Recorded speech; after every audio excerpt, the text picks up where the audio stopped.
So, hello everyone. So, this is CS Sanidhya Saraf, your friend, mentor, and coach for audit and law. So, कैसे हो आप? उम्मीद कर रहा हूँ कि आप अच्छे हैं, आपकी प्रिपरेशंस अच्छी चल रही है, बढ़िया चल रही है. You are doing quite well, right? So इस पर्टिकुलर वीडियो के अंदर अपन बात करने वाले हैं कि इकोनॉमिक लॉस पेपर 6D किस तरीके से इकोनॉमिक लॉस पेपर 6D जो कि आपका सबसे ज्यादा स्कोरिंग सब्जेक्ट है पूरे सीए फाइनल के अंदर, किस तरीके से आप उसमें 80 से ज्यादा अचीव कर सकते हैं, स्कोर कर सकते हैं. 80 नहीं भी तो 70 या 70 से ज्यादा तो मतलब एकदम आसानी से स्कोर हो सकता है इस पर्टिकुलर सब्जेक्ट के अंदर. क्या बात कर रहे हो सर? 80 प्लस सिक्योर करना सचमुच पॉसिबल है क्या? बिल्कुल पॉसिबल है भाई, बिल्कुल पॉसिबल है. अभी इसी अटेम्प्ट के अंदर आपकी दोस्त है हिमाक्षी बोलकर, right? And Himakshi has secured 83 marks in economic laws paper 6D. एक और बच्चे के 80 मार्क्स आए हैं. पिछले अटेम्प्ट की मैं बात करूं तो more than 10 of my students got 80 plus, right? और ये तो मैं सिर्फ अपने रिजल्ट्स की बात कर रहा हूं यार. पैन इंडिया बेसिस में सोचो कितने बच्चों के 80 प्लस आ रहे हैं. तो डेफिनेटली इस पर्टिकुलर सब्जेक्ट के अंदर 80 प्लस पॉसिबल है. और मैं देखो जो बोलता हूं ना यार, फैक्ट्स के हिसाब से बात करता हूं, रियलिस्टिक चीजों के हिसाब से बात करता हूं. आप देखो, मैंने एक वीडियो बनाया कि पेपर 4 में आप कैसे 70 प्लस ला सकते हो. मैंने 80 प्लस यूज नहीं करा उसमें. मैंने ऑडिट के लिए वीडियो बनाया कि आप किस तरीके से एग्जाम्पशन ला सकते हो. मैंने 70 प्लस यूज नहीं करा उसमें. हालांकि ऑडिट में भी मेरे स्टूडेंट्स के आते हैं 75, 76, 77 इतने मार्क्स आते हैं. बट ऑडिट एक ऐसा सब्जेक्ट है यार कि ठीक है, वहां पे एग्जाम्पशन भी आ गया तो बहुत अच्छा अचीवमेंट है. ऑल दो स्टूडेंट्स के 70 प्लस भी आते हैं. लॉ की बात करें तो yes 70 is possible. And economic laws paper 6D की बात करें तो यस 80 इज पॉसिबल. तो अकॉर्डिंगली उस रेडियस के तहत वीडियोस बनाया गया है. एवरी जो मन में आया उसके हिसाब से ये वीडियोस नहीं बनाए गए हैं, ठीक है ना? तो 80 आप डेफिनेटली इस पेपर में ला सकते हो. 80 नहीं भी तो 70 तो कहीं नहीं गया. 70 तो बहुत प्यार से आ जाना चाहिए अगर आपने तैयारी अच्छे से करी है इस पार्टिकुलर सब्जेक्ट की.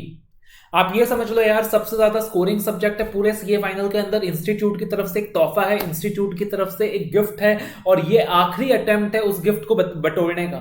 ये आखिरी अटेम्प्ट है उस गिफ्ट को यूटिलाइज करने का. ये एक अकेला सब्जेक्ट है जो अपने दम पर पूरा ग्रुप तुम्हारा क्लियर करा सकता है कि भैया इसमें 70 आ गए, यानी 20 नंबर तुम्हारे पास एडिशनल है, 20 नंबर एक्स्ट्रा है. बाकी सब्जेक्ट में 20 नंबर कम भी आएगा तो काम चलेगा, तुम एग्जाम क्लियर कर लोगे, right? So it is the most scoring subject. It is a boon for the November 23 students, and do remember it is a open book examination. But यहीं पे बच्चे गलती कर देते हैं यार. यहीं पे बच्चे गलती कर देते हैं. ओपन बुक एग्जाम है सर, ओपन बुक एग्जाम है, बस यही पार्टिकुलर वर्ड एक वजह बन जाता है कि काफी बच्चे यहाँ 40-50 नंबर में रह जाते हैं कि सर ओपन बुक है, सर हो जाएगा, सर ओपन बुक है, एक बार पढ़ लेंगे सर, एक बार रीड कर लेंगे सर, बुक्स लेकर चले जाएंगे सर एग्जाम हॉल में, हो जाएगा, उससे अपनी तैयारी हो जाएगी. और बस यही एक पार्टिकुलर रीजन है कि भाई काफी सारे बच्चे इकोनॉमिक लॉस पेपर 6D में अच्छे मार्क्स नहीं ला पाते और 40-50 नंबर में रह जाते हैं, जबकि ये पेपर 70 या 70 से ज्यादा का है. भले ही ओपन बुक एग्जाम में मैं मानता हूं, बट वेटेज कितना है भाई? 20 नंबर का पेपर है क्या ये? 30 मार्क्स का पेपर है क्या? नहीं, तुम मुझे जवाब दो. 20 मार्क्स का पेपर है क्या ये? 30 मार्क्स का पेपर है क्या ये? 100 मार्क्स का पेपर है. तुम्हारा डीटी भी 100 मार्क्स का है, ये भी 100 मार्क्स का है, ठीक है ना? लॉ भी 100 मार्क्स का है, ऑडिट भी 100 मार्क्स का है. तो भाई मैं तुमको ये नहीं कहता कि तुम जितना टाइम डीटी में दे रहे हो उतना इकोनॉमिक लॉस में दो, जितना टाइम तुम पेपर 4 लॉ को दे रहे हो उतना पेपर 6D को दो. ऑब्वियसली ओपन बुक है तो टाइम कम लगेगा, अपने को उसका एडवांटेज लेना है. बट भाई अगर तुम दूसरे सब्जेक्ट में लॉ के अंदर 500 घंटे देते हो तो यार इसमें 200 घंटे तो दो, 250 घंटे तो दो. तुम अगर वो 200-250 घंटे भी देने के लिए तैयार नहीं होगे, तुम सोचो कि बस 50 घंटे में मैं ओपन बुक एग्जामिनेशन का तैयारी कर लूं, तो भाई ये अनजस्टिफाइड है. ऑल्दो 50 घंटे में भी तैयारी होती है. ऐसे मेरे कितने स्टूडेंट्स हैं कि भाई बस 50 घंटे का मेरा क्लास देखा और एग्जाम से पहले रिवाइज करा, एग्जाम हॉल में पहुंचे और एग्जामिशन आ गया. बहुत सारे बच्चे हैं. बट अपने को तो गारंटी चाहिए, एश्योरिटी चाहिए कि मार्क्स आना ही है.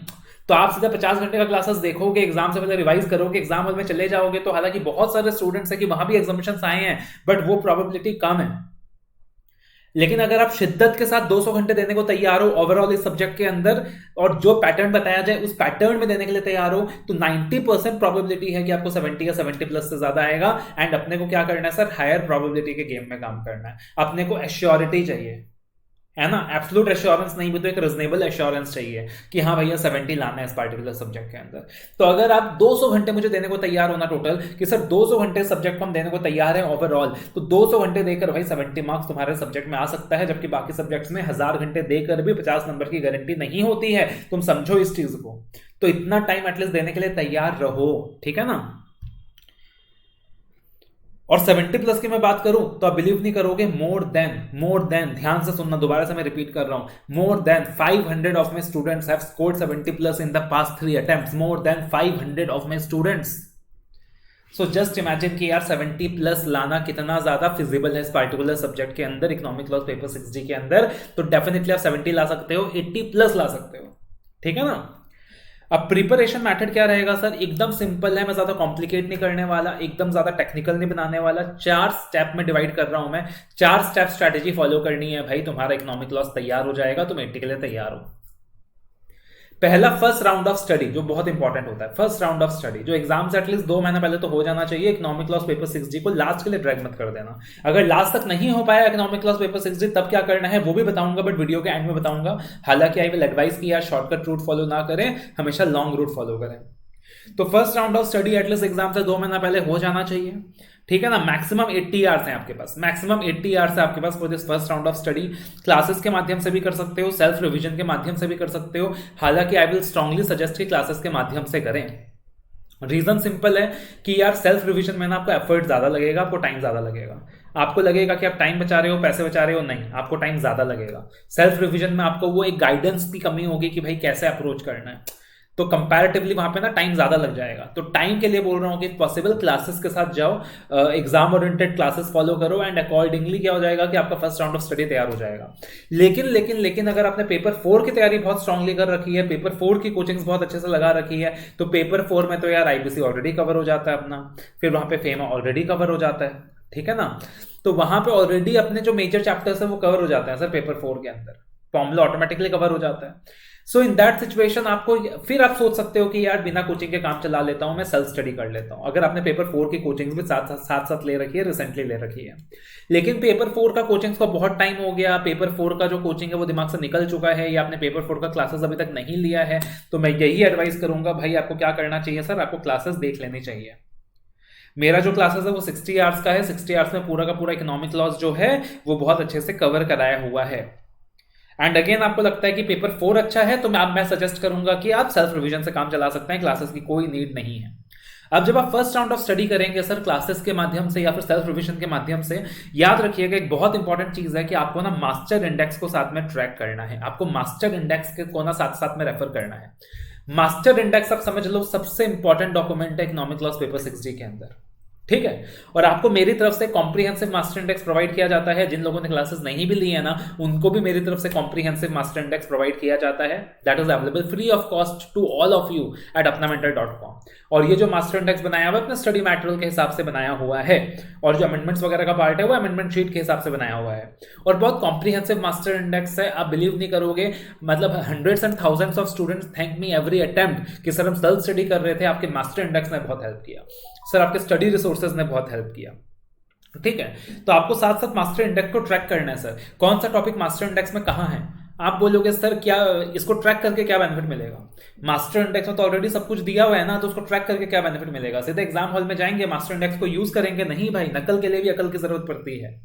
तो जो मास्टर इंडेक्स को उसको आप साथ साथ रेफर करना स्टार्ट करें from the first round of study, क्योंकि एग्जाम में समझो टाइम कम होता है, एग्जाम में समझो अपने पास टाइम कम होता है, एग्जाम में लंबे चौड़े केस स्टडीज आते हैं, उन लंबे चौड़े केस स्टडीज को अपने को अटेम्प्ट करना होता है, उतना एक्सेस टाइम नहीं होता अपने पास।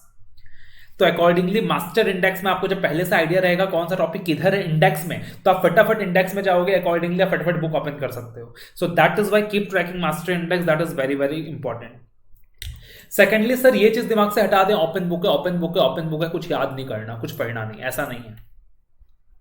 क्लास के अंदर मैं आपको एक 60-40 टेक्निक सिखाता हूं।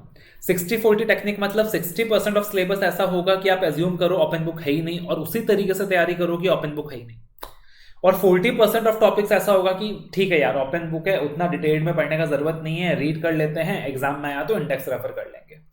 ये मेथडोलॉजी सर आपको फॉलो करनी होगी, क्योंकि अपने को समझना होगा सर, अगर अपन ये सोचे ना कि 100% अपन सिर्फ रीड कर लेंगे, एग्जाम में चले जाएंगे, बुक रेफर कर लेंगे, तो आपका पेपर कभी भी कंप्लीट नहीं हो सकता, भले ही आईसीएआई आपको 6-7 घंटे क्यों ना दे दे, ठीक है, कभी कंप्लीट नहीं होगा आपका पेपर।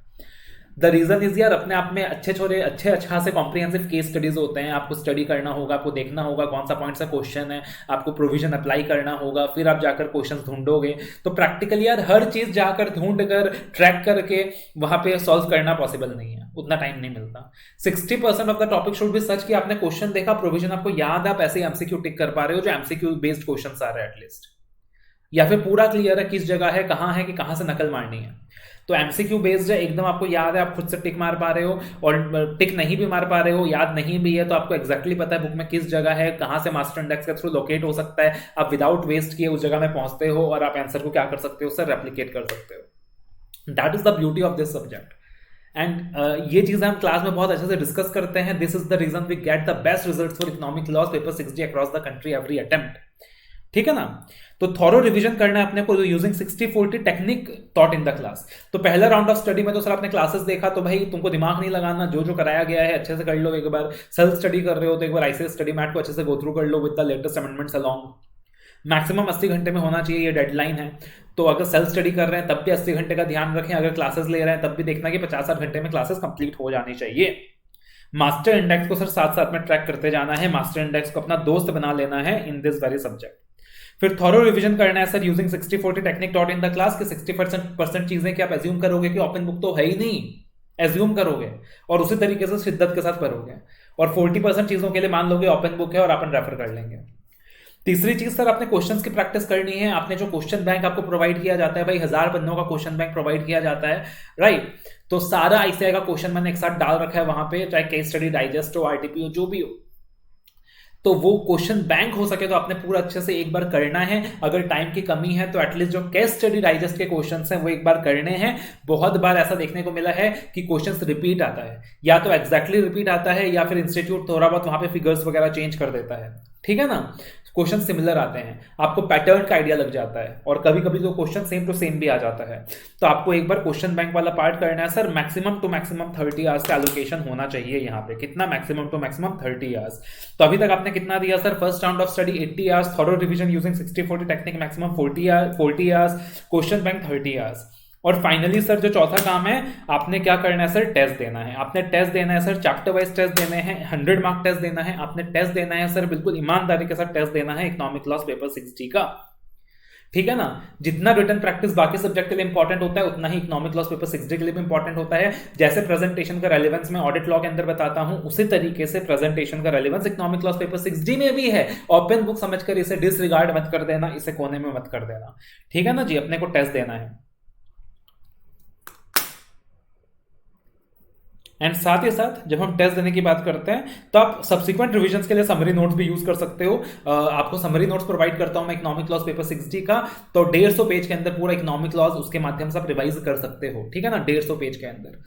तो that summary notes you can use, उससे भी 60% ऑफ द एग्जाम क्रैक हो जाता है without the need of referring to the main book in examination. अब क्योंकि ये अपना ओपन बुक एग्जामिनेशन है, आपको मैटेरियल जो है एग्जाम हॉल में लेके जाना है, तो अभी से क्लैरिटी होनी चाहिए भाई मेरे एग्जाम के लिए की रिसोर्सेज कौन कौन से हैं और मेरे को कौन कौन सा मटेरियल एग्जाम हॉल में कैरी करना है, इसकी क्लैरिटी अपने को अभी से होनी चाहिए।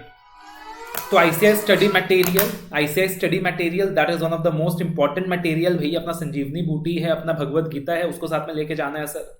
क्वेश्चन बैंक साथ में लेके जाना है, क्योंकि एग्जैक्टली क्वेश्चन हो सकता है सेम टू सेम आ जाए, बट ये क्वेश्चन बैंक तभी आपके काम आएगा अगर आपने क्वेश्चन बैंक अच्छे से रेफर किया हुआ हो पहले।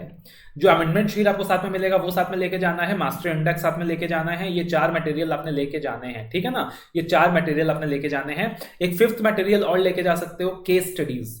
जो केस लॉज हैं, केस स्टडीज हैं, उसका एक लिस्ट आपको प्रोवाइड किया जाता है इंपॉर्टेंट केस स्टडीज का, वो भी आप साथ में लेके जा सकते हो। अगर आपने रीड किया हुआ है और आपको पता है कि उस सिमिलर फैक्ट से क्वेश्चन आया है, अगर आपने रीड करके आप गए हो केस लॉज और आपको पता है कि उस सिमिलर फैक्ट से क्वेश्चन आया है, तो अकॉर्डिंगली आप शीट में जाकर अगर केस लॉ को इनकॉर्पोरेट कर देते हो, रेफर कर देते हो, तो भाई 80 प्लस आने की चांसेस हाई हो जाते हैं, आपके ज्यादा मार्क्स आने के चांसेस आपके हाई हो जाते हैं। ठीक है ना, तो मेन फंडा यही है यार 80 प्लस लाने का।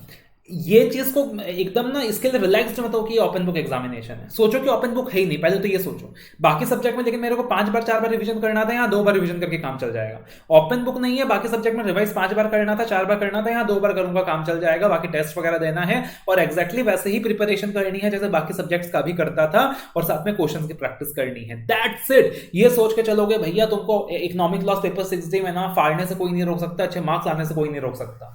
तुमने ये चीज दिमाग में बैठा लिया ना, इकोनॉमिक लॉस ओपन बुक है, ओपन बुक है, ओपन बुक है, तो भैया लग जाएगी इसमें भी।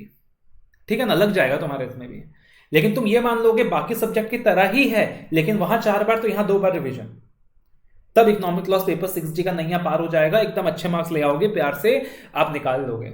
और सर अगर बाई चांस आपने टाइम जो है वो व्यतीत कर दिया है, अपना टाइम वेस्ट कर दिया है, अब एग्जाम के लिए कुछ दिन बाकी हैं, अभी तक इकोनॉमिक लॉस पेपर 6G की तैयारी नहीं की है, तो भाई घबराने की कोई जरूरत नहीं है। सिंपल सा चीज है, मेरा 60 आवर्स का क्लासेस देखना एक बार अच्छे से, साथ साथ रिवाइज करना है ना, जो जो की पॉइंट्स बताते जा रहा हूं उसको एक बार फटाफट और रिवाइज कर लेना 10-15 घंटे में, और मास्टर इंडेक्स को अच्छे से देख लेना, लेटेस्ट जो आरटीपी का क्वेश्चन होगा आपका वो देख लेना, और एग्जाम हॉल में चले जाना, और दिमाग मत लगाना। ये शॉर्टकट एडवाइस सिर्फ उन लोगों के लिए है जिन्होंने पहले से इकोनॉमिक लॉस पेपर 60 नहीं पढ़ा था और अभी एग्जाम का समय आ गया है, उपाय नहीं है। तो इस शॉर्टकट जुगाड़ से भी हो सकता है आपका एग्जाम्शन आ जाए, बहुत लोगों के आते हैं। Although I will not suggest this shortcut जुगाड़, आई विल सजेस्ट कि आप मेहनत करो, प्रॉपर्ली 4 स्टेप्स फॉलो करो, और प्रॉपर्ली अगर 4 स्टेप्स फॉलो करते हो तो भैया अच्छे मार्क्स लाने से कोई नहीं रोक सकता, 80 प्लस लाने से कोई नहीं रोक सकता, 70 तो गारंटी एकदम, लिख के रख लो 70 आ रहा है, ठीक है ना। तो उम्मीद करता हूं भाई 70 80 प्लस इतना मार्क्स आप लोग इकोनॉमिक लॉस में लेकर आओगे, आखिरी अटेम्प्ट है तो जस्टिफाई करोगे इस पर्टिकुलर चीज को। ये सारी चीजें दिमाग में नहीं लाओगे, सर एग्जाम्शन आएगा तो क्या होगा, आगे लैप्स हो जाएगा, जो फ्यूचर है उसके लिए हम कुछ नहीं कर सकते, जो प्रेजेंट है उसके लिए हम सब कुछ कर सकते हैं। तो अपने को फ्यूचर के बारे में नहीं सोचना, जो सोचना है प्रेजेंट के बारे में सोचना है, और अपनी तरफ से अपना 200% देना है। And economic laws paper 6D considering कि आपका लास्ट अटेम्प्ट है, बहुत नॉमिनल प्राइजेस में इसका कोर्स आपके लिए अवेलेबल है सर। आप जब विजिट करिए www.apnamentor.com, बहुत ही सब्सिडाइज्ड प्राइजेस में ये कोर्स आपके लिए अवेलेबल है, या आप कांटेक्ट कर सकते हो 6901955055/56। वीडियो को लाइक करना ना भूलें, शेयर करना ना भूलें, चैनल को सब्सक्राइब करना ना भूलें, मेरे साथ मेरे टेलीग्राम चैनल में बने रहें, सीए सानिध्य सराफ, लिंक डिस्क्रिप्शन में दिया हुआ है, the link is given in the description. All the very best, love you all, take care.